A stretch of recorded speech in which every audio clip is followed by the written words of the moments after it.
if it's really common for you to feel like, oh man, I really gotta pee, but then not a whole lot of fluid comes out, what I want you to do is try to find some pH testing strips. You can find them at most health food stores or on Amazon, and peeing in a cup can tell you a whole lot of stuff. If you find that your urine pH is really acidic, like down around 5 or 5.5, somewhere around there, that acidity can be irritating the delicate lining of the bladder, and the bladder can be saying like, get this stuff out of here. And so you get this signal like, hey, I gotta pee, but then not a whole lot comes out. And it's just because your urine is leaning too far on the acidic side and irritating that lining. If you can lift your urine pH, it'll correct that issue and you won't have to feel like you have to pee all the time. Now, don't get me wrong, I'm not telling you that you need to do an alkalizing diet or alkalize or you're gonna die. All that is just a bunch of fiction. And if you don't understand about how the alkalizing world is a pile of fiction, you can check out our video on the truth about pH balance. Now, there is value in looking at your urine or saliva pH.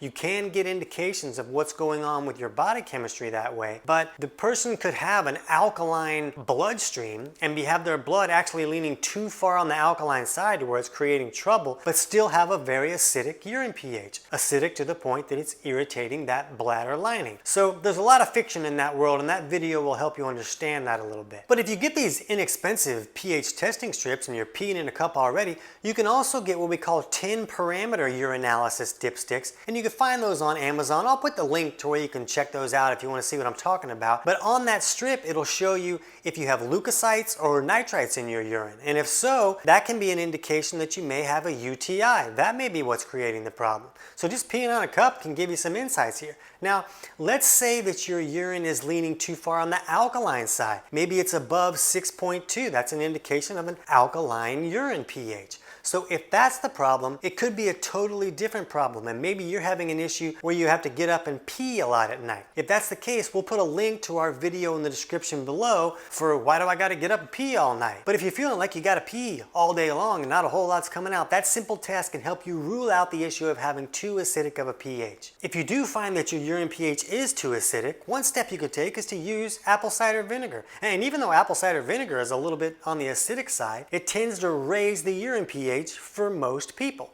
If you want to learn about more steps you can take to change your pHs or change your body chemistry, we have a free digestion course online, and we'll put the link to that totally free course in the description below.